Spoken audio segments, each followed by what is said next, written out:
Berti dikenal dekat dengan tentara, di antaranya anggota Intel Kodam B. Papilaya. Sudah mulai masuk tentara itu. Saya masuk tentara tahun 87-88 itu mulai kenal. Seperti saudara sendiri. Oh, sudah di sini? Ya, sudah di sini di Ambon. Pak Bay tinggal di mana dulu? Saya tinggal waktu itu masih di batalion. Ya. Jadi baru lulus pendidikan sudah kenal? Ya, sudah kenal ya. Banyak kita bergaul teman-teman dari batalion dulu, bergaul dengan Eti ya. Kan dia cari teman kan gitu. Bukan cari lawan tapi cari teman, tapi saudara itu dia. Saya pernah cari musuh. Pada waktu itu Berti di mata tentara seperti apa? Apakah orang ini berbahaya atau tidak? Tidak ada. Di mata tentara tidak berbahaya. Orangnya baik karena dia lebih dekat dengan tentara. Gitu. Tapi Berti dekat tentara bukankah dia mencari backing? Bukan backing, bukan. Teman itu bergaul, teman apa saja itu. Suruh bantu ya bantu. Ya.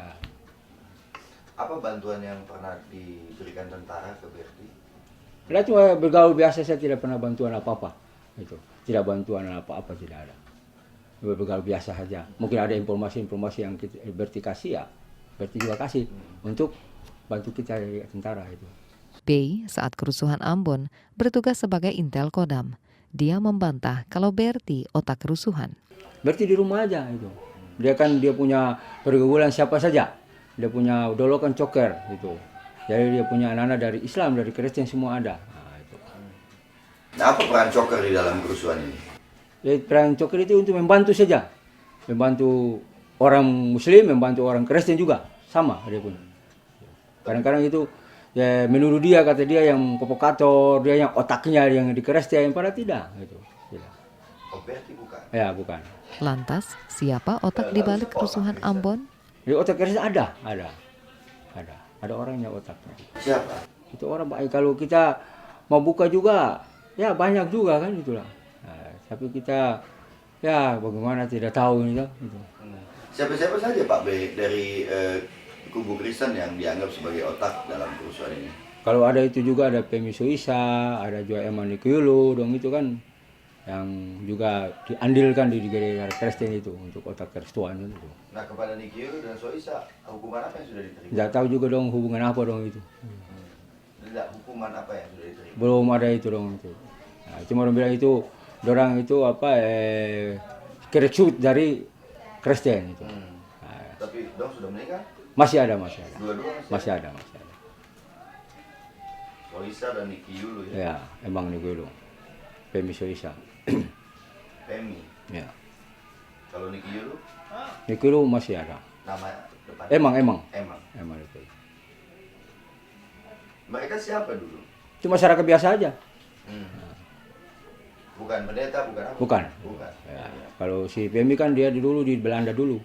Baru datang ke Ambon sini. Ini Istrinya. 99, bukan 2002? Ya, 99 itu apa? Waktu berlanjut sudah itu mulai 2002, itu 2003 sudah berlanjut sudah itu mulai panas-panas itu. Tahun 2000 itu mulai berlanjut. Kita omong-omong. Nick Hizkia, orang tua angkat Berti, yakin anaknya bukan otak kerusuhan. Dia mengenal Berti sebagai anak yang santun.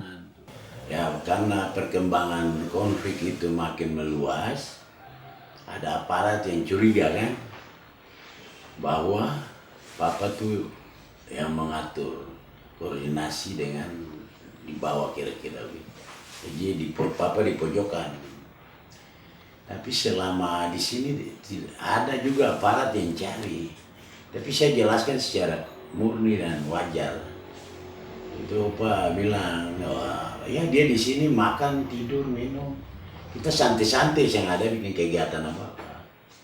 Dan kalau naik itu sekitar 10 sampai 12 orang. Kita makan apa saja, minum ya kita minum, tidur kita tidur. Jadi tidak ada permasalahan yang cuma karena ya kalau saya nilai itu karena kondisi saat itu di Ambon itu dalam kondisi konflik. Meski disebut-sebut sebagai panglima pasukan Kristen, Berti beberapa kali justru membantu menyelamatkan warga Muslim. B. Papilaya, anggota TNI sahabat Berti, menjadi saksi. Itu pada saat itu kan orang Muslim sudah terkepun. Di gereja itu? Ya. Kenapa mereka ada bisa di dalam gereja? Itu menyelamatkan diri kan itu. Nah, supaya karena di aman di gereja kan.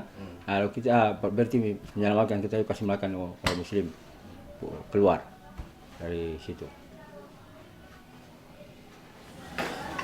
Saya masih belum ngerti bagaimana peristiwanya sehingga ada orang Muslim di dalam gereja. Ya karena waktu itu masa sudah ini kan, sudah banyak, daripada mereka lari ke rumah di mana, mereka lari di muka rumah rakyat, mereka kan bisa dibunuh, akhirnya mereka lari gereja, menyelamatkan diri. Tapi di gereja mau dibunuh juga. Ya, lalu kita selamatkan mereka, lari mereka dari situ, bawa ke sebelah ke daerah Muslim. Oh, siapa yang antar ke daerah Muslim? Itu Bu Berti, Bung Berti sendiri. ya, Dengan sama anak-anak ya. Nah, bukankah itu membahayakan nyawa Berti sendiri datang ke rumah Muslim? Enggak, kita opor, macam kita ketemu nanti mana, di perbatasan gitu, perbatasan, serahkan kan, gitu. Baru kembali lagi.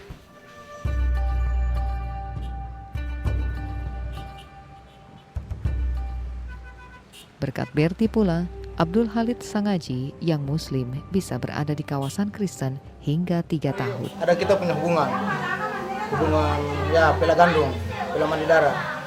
Jadi kita itu di pasar itu dia bawa kita sampai di rumahnya, biar minum sampai di situ, sampai di bentas pun.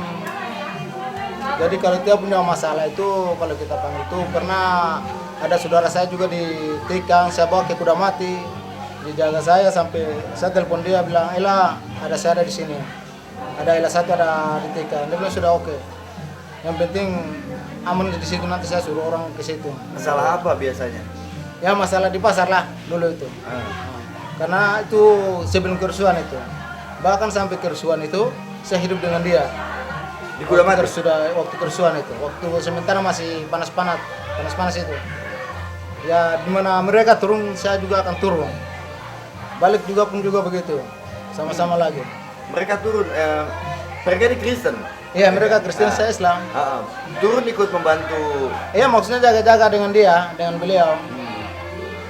Jadi walaupun teman-teman lain sudah kenal saya, karena saya itu kan di pasar besar di jalanan di kota itu. Jadi teman-teman lain itu sudah kenal saya, bahkan bukan teman, tapi orang tidak bisa mengganggu saya karena ada di pinggir Weto. Berti. Itu tuh memang ditakutin berarti di sana. Iya, memang ditakuti. Seberapa orang takut? Ya. Seperti apa orang takut sama Bu Eto? Pokoknya kalau Bu Eto gitu kan sebelum kerusuhan orang dengar namanya, orang sudah takut karena dia kan cokir itu dia yang pegang.